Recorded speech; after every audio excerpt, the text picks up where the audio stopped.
Bueno, queridos patitos, tal vez en los dos últimos días haya algunos asuntos que conviene recopilar porque pudieran haber sido escapados por mí, y pido disculpas en la configuración plausible de estos dos temas, como puede ser el ámbito del papel vasco en la formación de Europa y el ámbito de la integración de España y el ámbito del gobierno vasco como gobierno vasco en el ámbito del gobierno de la República en el exilio. Vamos a ver con el aspecto ciertamente estructural, como es el hecho de la construcción del Estado español en el ámbito de la República y del exilio y del gobierno interior, es decir, el franquismo, hasta el tránsito a la transición a la democracia en el ámbito del 77-78, después del referéndum con el ámbito de la reforma política en 1976, Torcuato Fernández Miranda y todo aquello. Evidentemente, cuando uno coge el hilo,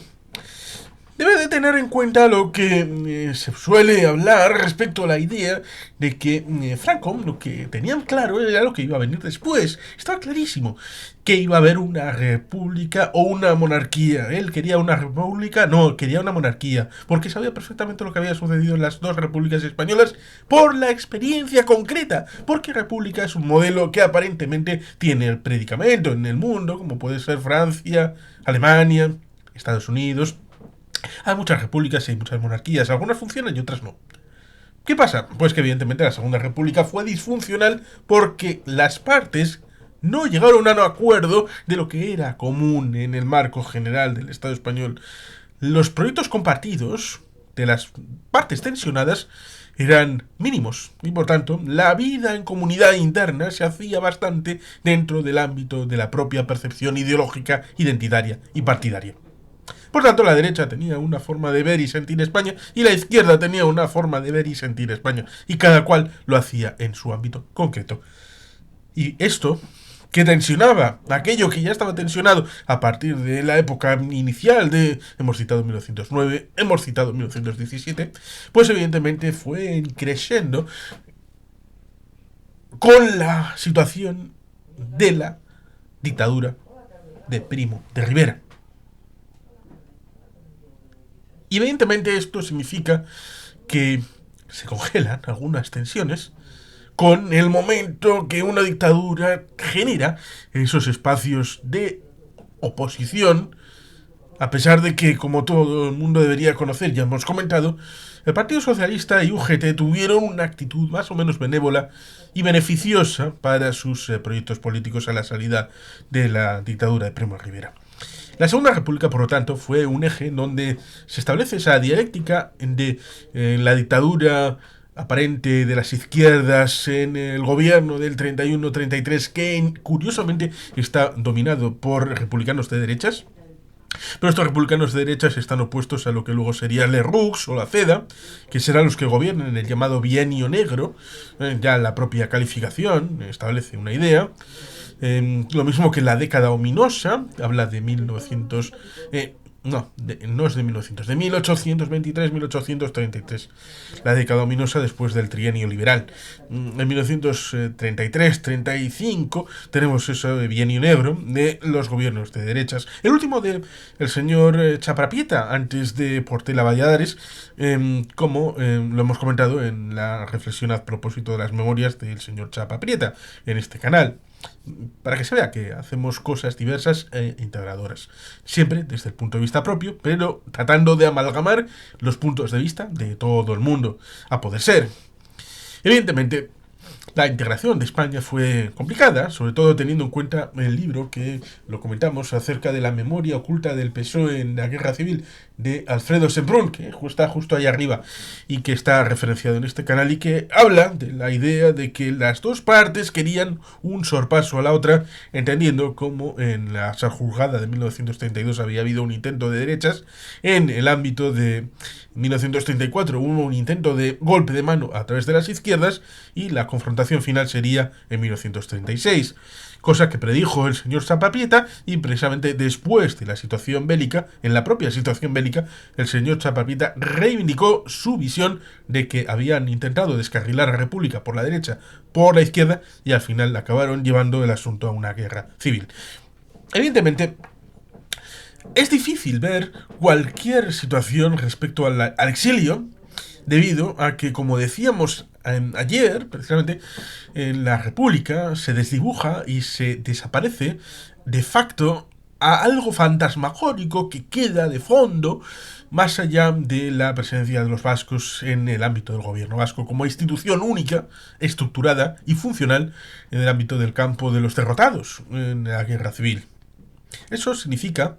que desde el año 37 hasta el año 77, en esos 40 años, hay un tracto en donde hay formalmente un gobierno de la República, ya sea en el interior o en el exterior, los 2 primeros años evidentemente en el interior, hasta que tiene que salir después del 1 de abril al exterior, al exilio, como le pasó al gobierno vasco, en diversas fases, como comentamos, Santander, Cataluña, Francia, y después como el recorrido del Endacari, que pasó de Guernica a Nueva York, pasando por Berlín, el tránsito por la capital alemana, pasando por Suecia y después a Brasil, en dirección hacia el ámbito de Uruguay y Argentina, donde renació el José Álvarez Lastra, volvió a ser José Antonio Aguirre, y Lecube, José Antonio Álvarez Lastra, y después su trabajo en Colombia, logrado por el vasco filipino Inchausti, y que evidentemente estaba oculto cuando pasaba los veranos en los Hamptons, como le pasaba a Rick Castle. Pero bueno, esta es una historia particular de Endacari y todas sus tramas, pero que evidentemente en el ámbito republicano fue fantasmagórico y desapareció. Por lo tanto, el ámbito del gobierno de la República no tiene ningún futuro, más allá de lo que comentamos en un conversatorio con un investigador, uno de los primeros conversatorios respecto a su libro acerca de los fracasados de la tricolor, de los derrotados, que fueron fundamentalmente 3 en el siglo XX, como fueron los anarquistas, los republicanos y los carlistas. Los carlistas, sí. Los carlistas fueron de los derrotados desde primera hora prácticamente después de finalizar la guerra civil. Y es en el franquismo donde vemos las raíces de lo que llegó después, porque incluso los propios transitólogos hablaban del espíritu del 18 de julio como una raigambre un poco difusa, más allá de lo que decía Fraga, de ser leales al alzamiento y al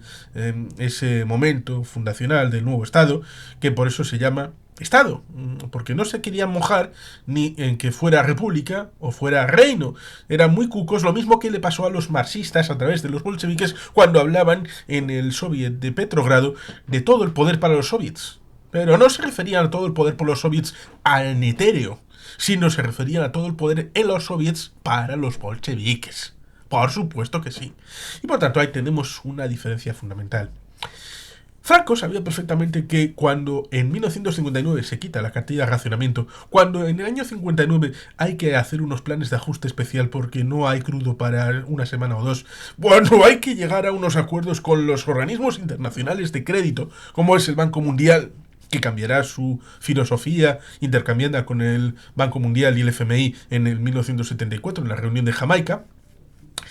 en donde se establecerá la libre fluctuación de las monedas, entre otras cosas, pues evidentemente esos acuerdos internacionales, a la par de lo que había firmado antes con los convenios con Estados Unidos, el tema de las bases, el concordato con la Santa Sede, la apertura con el año 55, con la entrada en la ONU y otras cosas más, que algún vídeo tiene en este canal sobre asuntos específicos, pues evidentemente abre la posibilidad a un repunte, como sucedió en los años 60, a una nueva generación que ha nacido, en teoría ya en paz, en los 25 años de paz famosos de 1964, que genera un espacio de tranquilidad, de prosperidad económica, donde aparece el 600, donde aparecen ciertas viviendas de segunda residencia, tema de turismo, las suecas, que diría José Luis López Vázquez, en las películas, ciertamente, que incorporan todos estos elementos, Por lo que, evidentemente, cuando llega 1962 y llega el contubernio de Múnich, pues evidentemente el régimen lo último que quiere es desestabilización en ese momento de despegue para tratar de cambiar estratégicamente lo que había sido una sociedad levantisca en el primer tercio del siglo XX y tratar de establecer un marco de referencia distinto con una sociedad con otros valores, con una sociedad que se asegura más o menos en una dirección concreta, que los movimientos sociales estén bajo yugo, que tengan una formación desde la cuna hacia la muerte, evidentemente ligada al ser nacional español, y que evidentemente todas las diferencias en el ámbito proletario, en el ámbito laboral, estén controladas por el régimen, sobre todo con esa idea nacional católica, nacional sindicalista, de la verticalidad, los sindicatos del régimen y todo eso, que fracasaron por la entrada de la sociedad civil a través de las comisiones obreras y a partir de ahí de muchos otros elementos sindicales que dieron lugar a la creación del SECED y del antecedente del SECED, controlado a través también de Martín Villa, pero sobre todo con el liderazgo de el Ogro, es decir, de Carrero Blanco. La idea de controlar en la educación aquello que estaba tratando de ser soliviantado, por ejemplo, con profesores como Tierno Galván, que fundaría el PSP, el Partido Socialista Popular, que luego sería subsumido en el Partido Socialista Obrero Español en la lucha internacionalizada para los efectos de la referencia de tomar los dineros extranjeros. Tenemos un libro aquí comentado acerca de esta lucha del ámbito del SPD, el Partido Socialista Popular, el Partido Socialista Obrero Español, que está bien interesante como referencia. Y evidentemente todo eso eclosiona en el propio régimen, sabiendo que cuando termine Franco va a haber algo distinto. Y va a evolucionar el sistema porque la base, en teoría, construida, está distinta a lo que había en 1936. Y se confía, en principio, que no va a haber ningún tipo de evolución en forma de revolución, cosa que saltará un poquito por los aires en el ámbito de Portugal, con el ámbito de la Revolución de los Claveles, que en principio iba a ser algo súper revolucionario, y luego una corrección interna en el año 1975-76. Evidentemente, está el tema de la sucesión, que se coagula con el hecho de la ley de sucesión, la jura del príncipe de España, no príncipe de Asturias, porque lo tenía su padre Juan IV, de Borbón y Battenberg, en el patrimonio personal, y por tanto Franco no podía nombrarle príncipe de Asturias, pero sí príncipe de España, como heredero a título de rey con la ley de sucesión de 1968, cosa que pudo haberse cambiado con el Alfonso de Borbón y Dampierre, que es el que se casó con Carmencita, y otros pretendientes al trono de las Españas, en la forma de la herencia de Franco, lo cual todo hay que decirlo. Ahora también hay algún que otro vídeo que reivindica la imagen que está Franco, Juan Carlos de Borbón y Borbón y Felipe, el actual rey de las Españas. Pero bueno, ciertamente la transición se hizo sobre la base de la imposibilidad de los partidos que estaban en oposición, los del exilio, que tenían raigambre en el interior, sobre todo con el cambio de mano a partir del 70 a 74 en Suresnes, el Pacto del Betis. Ya hemos comentado alguna vez el tema este con el Partido Socialista, sobre todo ligado con aquel libro de Alfonso Guerra, de Memorias, pero ciertamente ahí está el cambio de Llopis, que era el que ligaba el pasado con lo que era la Segunda República y el exilio de la primera hora, con los surgidos en esa temprana época del desarrollismo, como eran los de la cuenca minera en Asturias, los vascos de la margen izquierda del Nervión y los abogados de Sevilla como Felipe González y Alfonso Guerra. Y por tanto ya en el Partido Socialista había una nueva generación distinta de un nuevo Partido Socialista que era ex novo y por tanto con el que se podía llegar a un cierto acuerdo, en lo que Alfonso Guerra pudo haber llegado a cierto acuerdo tácito con el señor Fraga. Un Fraga que pensó, cuando estaba en el Ministerio de Información y Turismo y luego fue enviado a embajador en Londres, que precisamente era intención suya lo que Cánovas y Sagasta, lo que todos aquellos de la época del final del siglo XIX, principios del XX, querían, que era el duopolio en el ámbito británico, es decir, liberales y conservadores. Sí, sí, liberales y conservadores. Hasta Ramsay MacDonald, de 1924, no se incorpora definitivamente, sustituyendo a los liberales por el esquema laboristas conservadores, que es el que tenemos actualmente. Y por lo tanto, querían esa situación de dos partidos controlando la mayoría. Luego puede haber algunos más pequeños, minoritarios, pero siempre en la alternancia del poder. Y tal vez por eso le enviaron a Londres, porque era una figura un tanto incómoda con aquel grupo tácito que formaron en la época de la transición. Evidentemente, todo esto tiene su importancia, porque Torcuato Fernández Miranda intentó hacer la transición desde el punto de vista de que, bueno, esa integración española evidentemente se fuera a hacer en tanto en cuanto se hiciera una nueva ley fundamental del régimen, que fuera la octava, que deshiciera las 7 anteriores para ir de la ley a la ley y para evitar que el rey, ya juramentado después de la muerte de Franco el día 22 de noviembre de 1975, tuviera que jurar en falso porque ya había juramentado los principios del movimiento y por tanto hacer jurar algo que estuviera ligado a la ley anterior a través de la ley de reforma política del 76 que llevara a las elecciones constituyentes. Siempre lo fueron, a pesar de que hay gente que quiera evitar creerlo y recordarlo, de 1977. Y luego la construcción de la Constitución española, votada en referéndum el 6 de diciembre de 1978. Pues evidentemente todo ese tracto permitió que se transitara de la ley a la ley. Y algunos dicen que cambiando fundamentalmente la variante estructural del régimen con el cambio del centralismo jacobino a una formulación descentralizada en ese ámbito de la integración con la situación del PNV y la Constitución, que hay un libro bien interesante y que está comentado en parte en este canal, es el libro de la posición del PNV con la Constitución, por lo tanto no me voy a extender más allá de decir que solamente un 30% del censo de Araba, Vizcaya y Guipúzcoa votó a favor y solamente un 50% del censo de Navarra votó a favor, con lo cual hay disfunciones ahí en el discurso y en el relato de que los vascos y los navarros estuvieron de acuerdo con la Constitución desde primera hora, por lo cual evidentemente las cosas hay que tomarlas de manera específica. Y también el hecho de que en principio el hecho territorial basado en el título octavo de la Constitución española venía en buena medida heredero del Estado integral de la Segunda República, en donde en principio solamente plebiscitaron 3 estatutos en el ámbito vasco, gallego y catalán, que es lo que deriva en la disposición transitoria segunda referido a aquellos territorios que habían plebiscitado un estatuto en la época de la Segunda República, a pesar de que proyectos estatutarios pues había un poquito avanzados en el ámbito aragonés, en el ámbito valenciano, en el ámbito andaluz, en el ámbito asturiano, en el ámbito cántabro,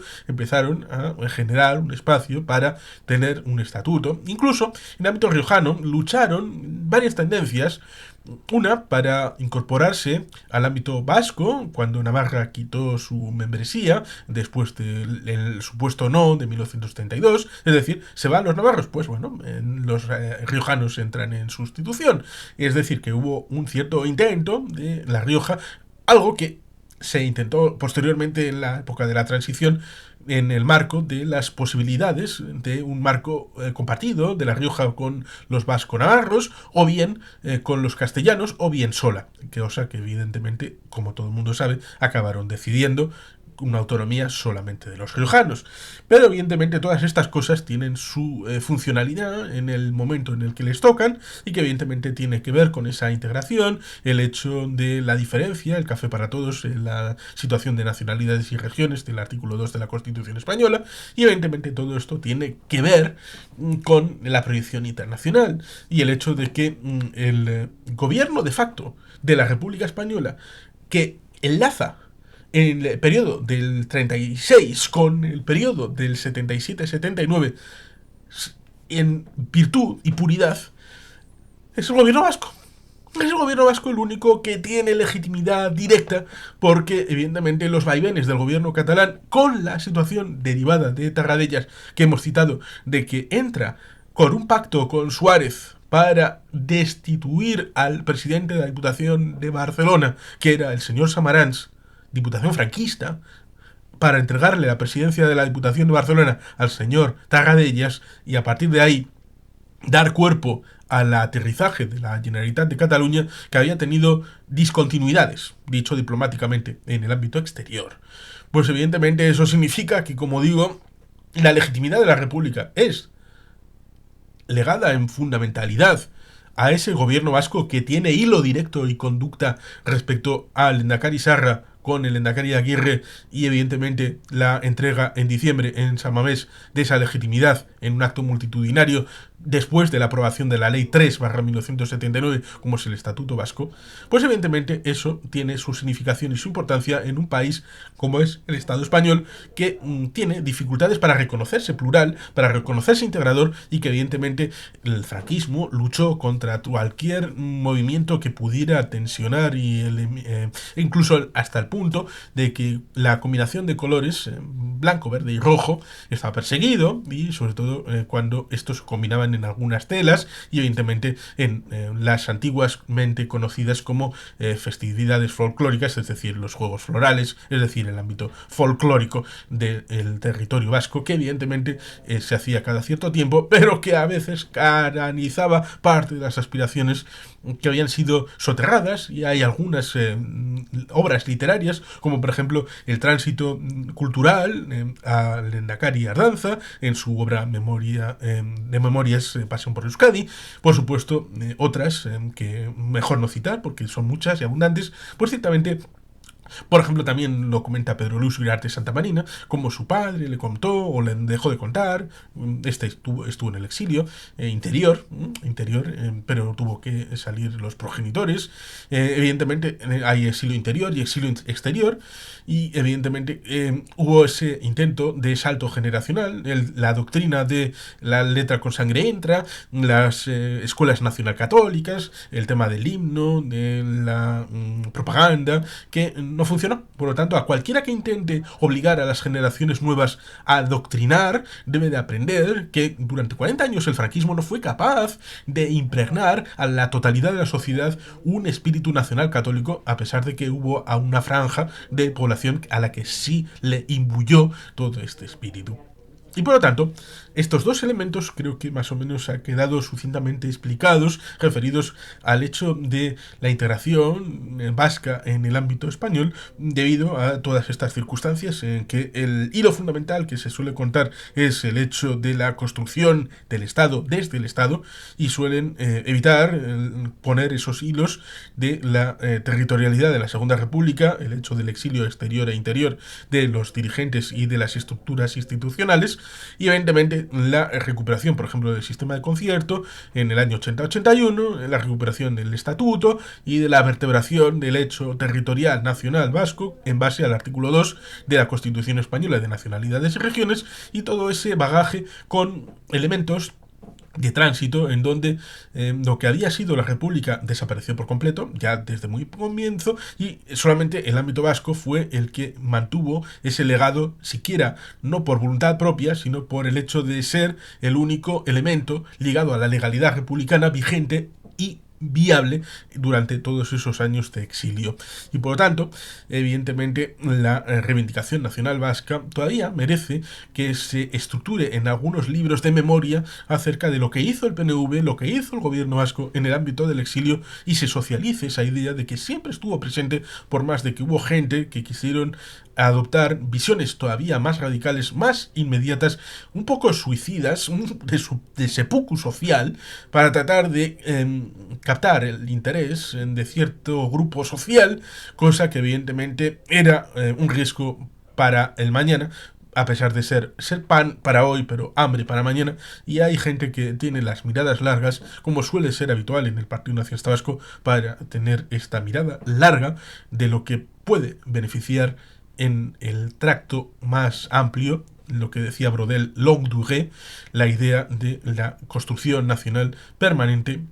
con una idea de inmanencia y permanencia en el tiempo, para que evidentemente sea algo que pueda quedar hoy y pueda preservarse para las generaciones futuras. Y por lo tanto, todo el tracto de la Segunda República permeó en el ámbito de la guerra civil y en el exilio, para poder seguir teniendo un país, un pueblo,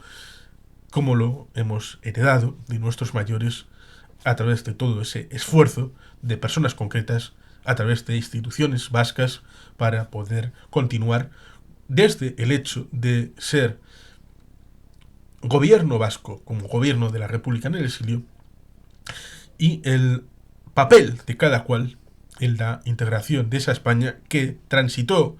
de la dictadura a la democracia y después ha tenido el desarrollo posterior en el relato, en las formas de hacer